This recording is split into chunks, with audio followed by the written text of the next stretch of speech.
نحمده ونصلي على رسوله الكريم اما بعد فاعوذ بالله من الشيطان الرجيم بسم الله الرحمن الرحيم رب اشرح لي صدري ويسر لي امري واحلل عقدة من لساني يفقهوا قولي۔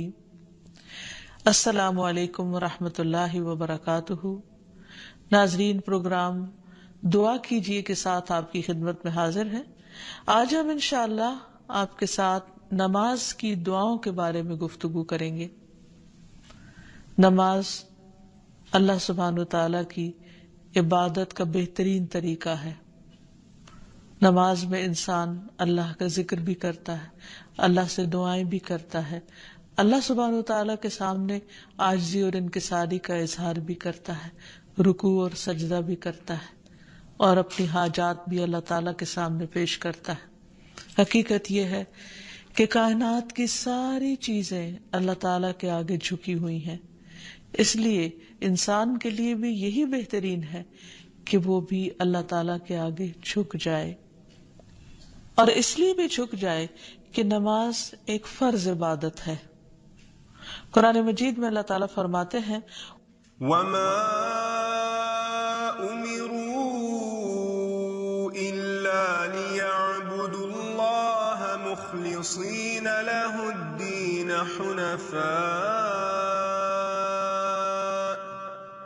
حُنَفَاءَ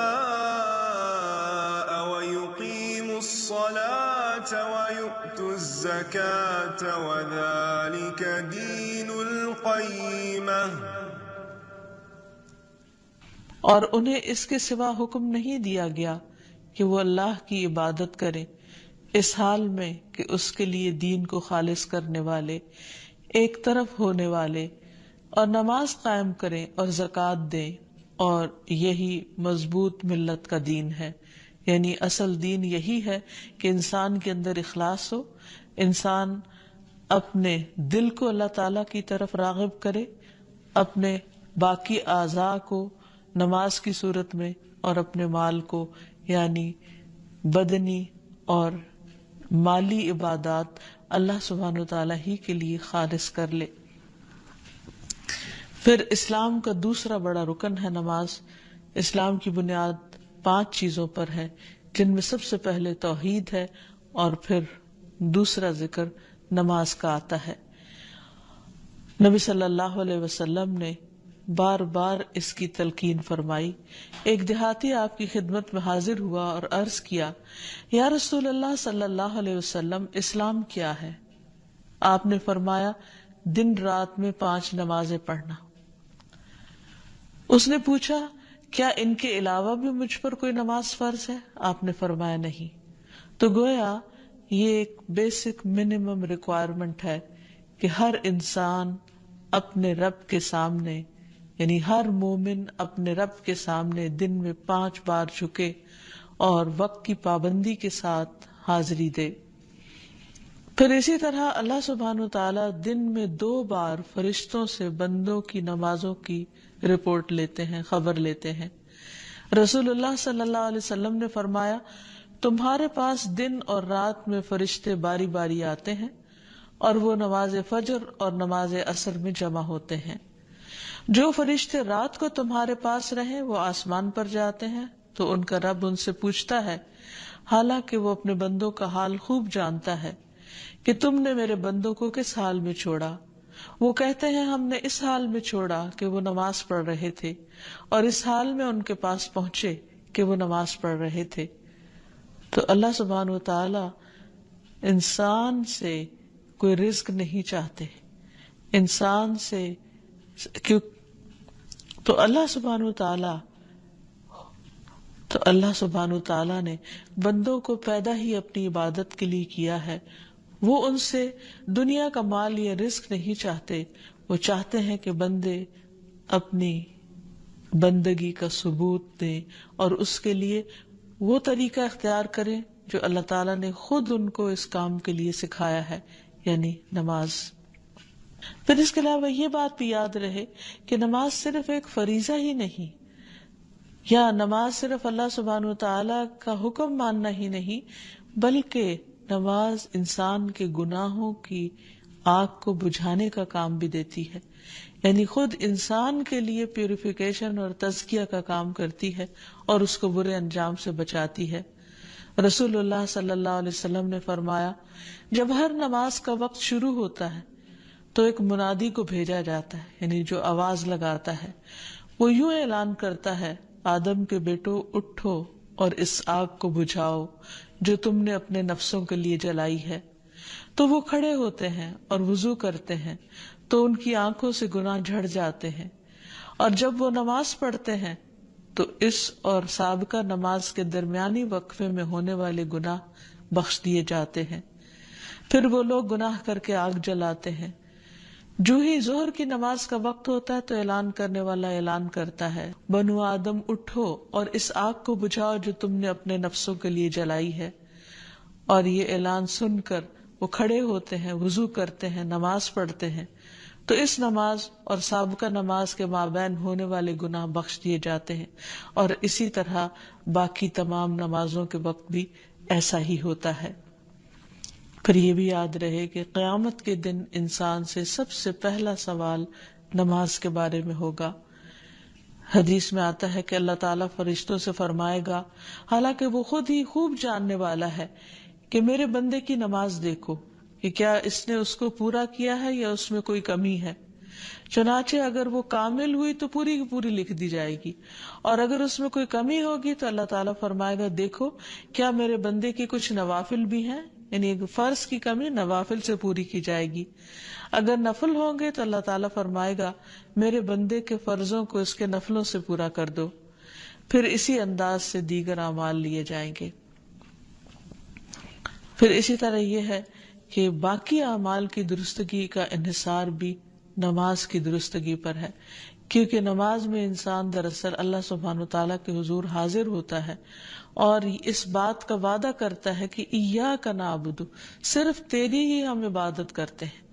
اور پھر اگر نماز کے بعد یعنی سلام پھیرنے کے بعد وہ اللہ تعالیٰ کی باتیں ماننے سے انکار کرتا ہے یا اللہ تعالیٰ کی نافرمانی کرتا ہے تو پھر ایک طرح سے وعدہ خلافی کرتا ہے، اور پھر تھوڑی دیر کے بعد دوبارہ وقت ہو جاتا ہے تو دوبارہ اللہ تعالیٰ کے پاس جاتے ہوئے پھر وہ شرماتا ہے، گھبراتا ہے، اور جب وہ کہتا ہے ایاک نعبد و ایاک نستعین تو گویا اللہ تعالیٰ کو راضی کرتا ہے، لیکن پھر وہ بھول جاتا ہے اور پھر دوبارہ۔ تو اس طرح نماز انسان کو مسلسل گناہوں سے پاک کرتی رہتی ہے، بری عادات سے پاک کرتی رہتی ہے، اللہ تعالیٰ کی عبادت کے قابل بناتی ہے۔ اور پھر یہ بھی کہ نہ صرف یہ کہ انسان کی دنیاوی حالت کو درست کرتی ہے بلکہ قبر میں بھی اس کے لیے روشنی کا ذریعہ ہوگی، اس کی حفاظت کا ذریعہ ہوگی۔ اور قبر میں بندے کی حسرت کیا ہوگی؟ ابو ہریرہ کہتے ہیں کہ نبی صلی اللہ علیہ وسلم ایک قبر کے پاس سے گزرے اور اسے حال میں ہی دفن کیا گیا تھا، تو آپ نے فرمایا، یہ 2 رکعتیں جو کتنی خفیف ہوتی ہیں اور تم لوگ انہیں حقیر اور زائد سمجھتے ہو، یعنی 2 نفل پڑھتے ہوئے گھبراتے ہو، لیکن وہ 2 رکعتیں اگر یہ صاحب قبر اپنے عمل میں زیادہ کر لیتا تو اس کی نظر میں باقی تمام دنیا سے بھی زیادہ اس کو محبوب ہوتی۔ یعنی اگر وہ یہ نماز پڑھ لیتا تو اس وقت اس کو یہ نماز یعنی 2 رکعتیں جو ہیں ہر چیز سے زیادہ پیاری ہوتی جو اس وقت اس کے پاس ہے۔ پھر یہ بھی یاد رہے کہ نبی صلی اللہ علیہ وسلم کے آخری الفاظ نماز کے بارے میں تھے، اور اسلام میں بچوں کو بھی سب سے پہلے دین کی جو چیز سکھانے کی ضرورت ہے وہ نماز ہی ہے، یعنی عملی زندگی میں۔ چونکہ اس نماز کے بہت سارے فائدے ہیں، اس لیے انسان کو نماز شوق کے ساتھ پڑھنی چاہیے اور اس کو اپنے اوپر بوجھ نہیں سمجھنا چاہیے۔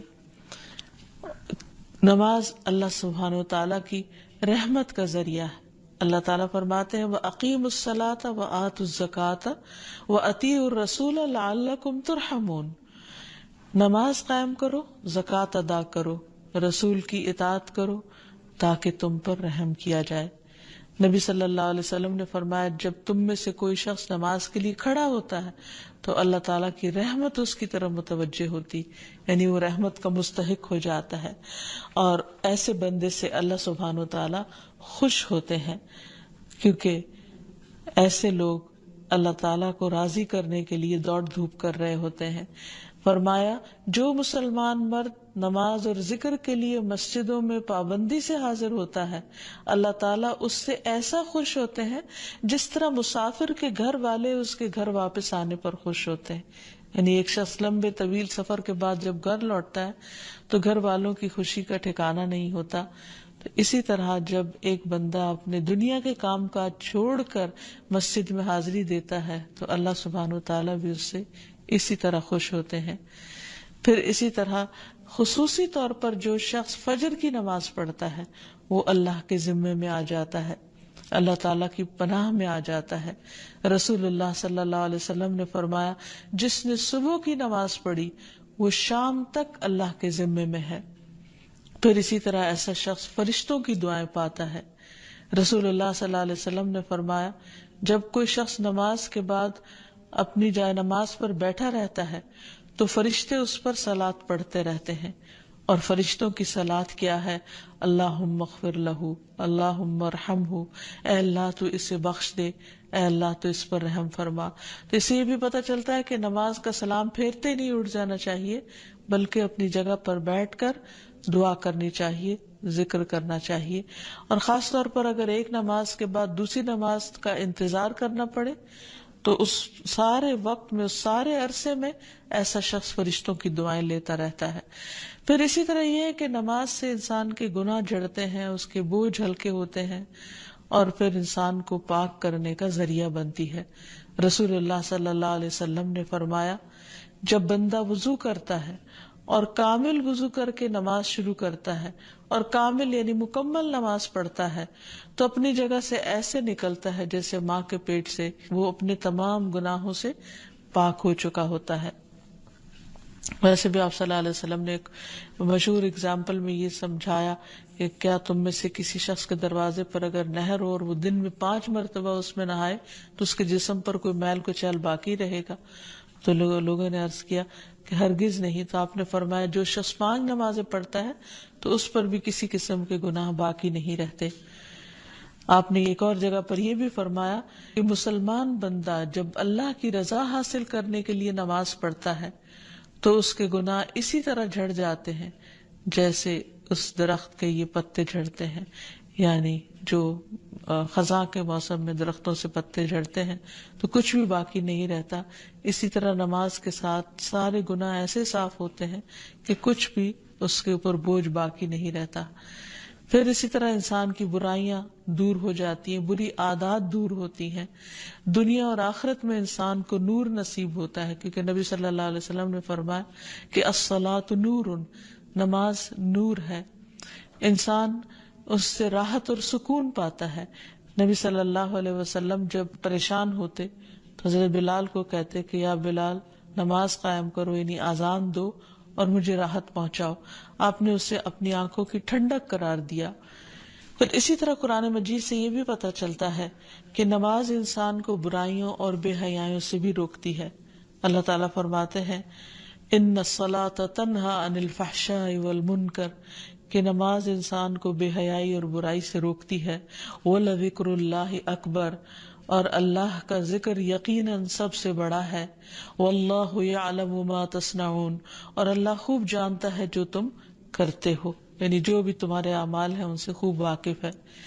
پھر اسی طرح یہ ہے کہ انسان سے برے اخلاق اور بری صفات جو ہیں وہ ختم ہوتی چلی جاتی ہیں، کیونکہ اللہ تعالیٰ کا وعدہ ہے کہ جو شخص اپنی نماز میں پابندی کرے گا وہ ان چیزوں سے بچے گا۔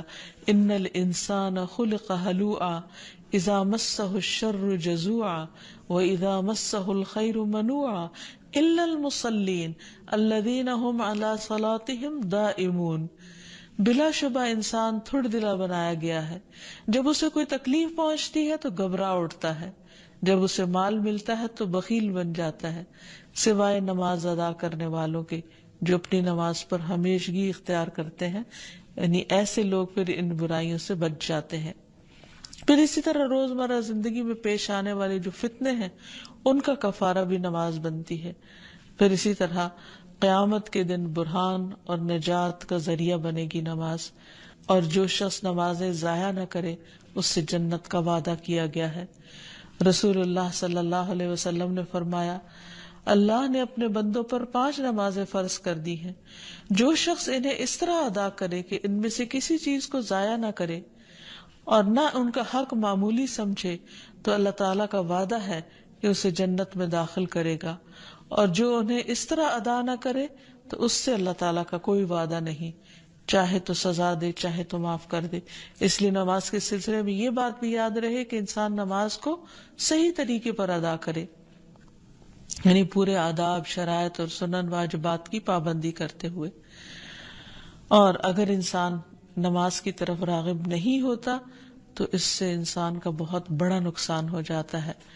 اللہ سبحانہ وتعالیٰ قرآن مجید میں فرماتے ہیں وَأَقِيمُوا الصَّلَاةَ وَلَا تَكُونُوا مِنَ الْمُشْرِكِينَ، نماز قائم کرو اور مشرکین میں سے نہ ہو جاؤ. یعنی نماز جو ہے وہ انسان کی توحید کی علامت ہے، انسان کے ایمان کی گواہی ہے. نبی صلی اللہ علیہ وسلم نے فرمایا انسان اور اس کے کفر اور شرک کے درمیان فرق نماز سے ہوتا ہے، یعنی نماز کا چھوڑنا جو ہے وہ اس فرق کو ختم کر دیتا ہے. پھر اسی طرح منافقین جو تھے ان پر نماز بہت بھاری تھی، تو یہ نفاق کی علامتوں میں سے ہے کہ انسان نمازوں میں سستی کرے. قرآن مجید میں آتا ہے وَلَا يَأْتُونَ الصَّلَاةَ إِلَّا وَهُمْ كُسَالَىٰ، کہ وہ نماز نہیں پڑھتے مگر سستی کے مارے، یعنی بہت بوجھل سمجھ کے اور بہت مصیبت سمجھ کر اس کو ادا کرتے ہیں، شوق سے نماز کی طرف نہیں آتے. پھر آپ نے یہ بھی فرمایا کہ جس نے نماز ترک کر دی، چھوڑ دی، اس کا کوئی دین نہیں، یعنی یہ دیندار ہونے کی علامت ہے. پھر اسی طرح آپ نے فرمایا کہ اس شخص کا کوئی ایمان نہیں جس نے نماز ادا نہیں کی. پھر اسی طرح یہ ہے کہ ایسے شخص سے اللہ تعالیٰ کی ذمہ داری ختم ہو جاتی ہے، یعنی حفاظت ختم ہو جاتی ہے. اور ایک نماز کا چھوڑنا بھی بہت بڑا نقصان ہے. آپ نے فرمایا جس کی عصر کی نماز فوت ہو گئی گویا اس کا مال اور اولاد فنا ہو گیا. یعنی اتنے بڑے بڑے نقصان انسان کرتا ہے جب نماز چھوڑتا ہے. پھر اسی طرح بے نمازی انسان کے لیے موت کی سختیوں کا بھی ذکر ہے. فرمایا وَالْتَفَّتِ السَّاقُ بِالسَّاقِ إِلَىٰ رَبِّكَ يَوْمَئِذٍ الْمَسَاقُ فَلَا صَدَّقَ وَلَا صَلَّىٰ وَلَٰكِنْ كَذَّبَ وَتَوَلَّىٰ. اور پنڈلی پنڈلی کے ساتھ لپٹ جائے گی، اس دن تیرے رب ہی کی طرف روانگی ہے، سو اس نے نہ تصدیق کی اور نہ نماز ادا کی، لیکن اس نے جھٹلایا اور منہ پھیرا. یعنی یہ موت کے دن کا منظر ہے کہ اس وقت انسان کی حالت کیا ہوگی اگر وہ دنیا میں اللہ کی عبادت نہیں کرتا اور نماز نہیں پڑھتا. اسی طرح نماز سے غافل جو ہے اس کے لیے قبر میں بھی سزا بتائی گئی. سمرہ بن جندب کہتے ہیں نبی صلی اللہ علیہ وسلم کے خواب کو بیان کرتے ہوئے آپ نے فرمایا کہ جس ایک شخص کو دیکھا آپ نے کہ جس کا سر پتھر سے کچلا جا رہا تھا، وہ قرآن کا حافظ تھا مگر وہ قرآن سے غافل ہو گیا تھا اور فرض نماز پڑھے بغیر سو جایا کرتا تھا. یعنی ایون اگر کسی نے قرآن مجید حفظ کر رکھا ہے تو وہ بھی فائدہ نہیں دے گا جب تک کہ انسان نماز کی پابندی نہ کرے. پھر اسی طرح قرآن مجید میں ان لوگوں کے لیے بھی وعید ہے جو نمازوں کو ضائع کر دیتے ہیں. فرمایا فویل للمصلین الذین هم عن صلاتهم ساہون. پھر ایسے نمازیوں کے لیے ہلاکت ہے جو اپنی نماز سے غافل رہتے ہیں. اس آیت کی تفسیر میں مصعب بن سعد کہتے ہیں کہ میں نے اپنے والد سے کہا ابا جان، اللہ تبارک و تعالیٰ کا یہ فرمان ہے کہ الذین هم عن صلاتهم ساہون، تو ہم میں سے کون ہے جو نماز نہیں بھولتا اور کس کے دل میں خیالات نہیں گزرتے؟ تو انہوں نے کہا اس کا یہ مطلب نہیں، بلکہ اس آیت سے وقت کا ضائع کرنا مراد ہے کہ انسان فضول کاموں میں لگا رہے یہاں تک کہ نماز کا وقت چلا جائے، قضا ہو جائے یا بہت تاخیر کر دے انسان. اور پھر اہل جہنم سے لوگ، اور قیامت کے دن جب اہل جہنم سے یہ پوچھا جائے گا ما سلککم فی سقر، تم نے جہنم میں تمہیں کیا چیز لے گئی؟ قالوا لم نک من المصلین، تو وہ کہیں گے کہ ہم نماز پڑھنے والوں میں سے نہ تھے. وَلَمْ نَكُ نُطْعِمُ الْمِسْكِينَ، اور ہم مسکین کو کھانا نہیں کھلاتے تھے. وَكُنَّا نَخُوضُ مَعَ الْخَائِضِينَ، اور ہم بحثیں کرنے والوں کے ساتھ مل کر بحثیں کیا کرتے تھے. دین کو ہم نے صرف بحث مباحثے کی چیز بنا رکھا تھا، عمل کی نہیں، ایمان کی نہیں. تو اس لیے بہت ضروری ہے کہ انسان نمازوں کی پابندی کرے اور درست طریقے پر ان کو پڑھے. لیکن اگر کسی وجہ سے غفلت ہو رہی ہو، یا انسان کا دل نہ چاہتا ہو، یا اس کے لیے بوجھل ہو رہی ہو، تو انسان اللہ تعالیٰ سے دعا مانگے کہ اللہ تعالیٰ مجھے خشوع و خضوع والی نماز نصیب فرما، کیونکہ اللہ تعالیٰ کا وعدہ ہے قد افلح المؤمنون الذین هم فی صلاتهم خاشعون، یقیناً فلاح پا گئے وہ مومن جو اپنی نمازوں میں خشوع اختیار کرتے ہیں.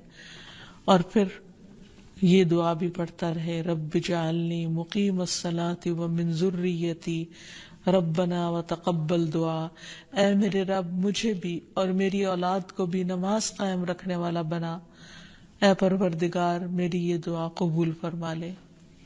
پھر اسی طرح یہ ہے کہ انسان فرض نماز کے بعد خصوصی طور پر دعا کرے، کیونکہ وہ دعا کی قبولیت کا وقت ہوتا ہے.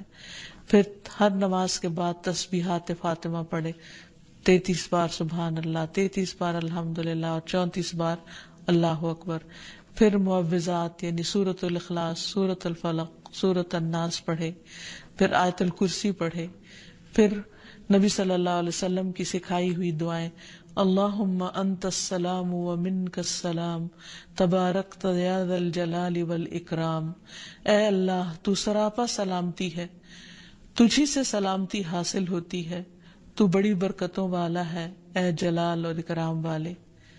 پھر اس کے بعد رب اعنی علی ذکرک و شکرک و حسن عبادتک، اے میرے رب اپنا ذکر کرنے، شکر کرنے اور بہترین انداز میں اپنی عبادت کرنے میں میری مدد فرما.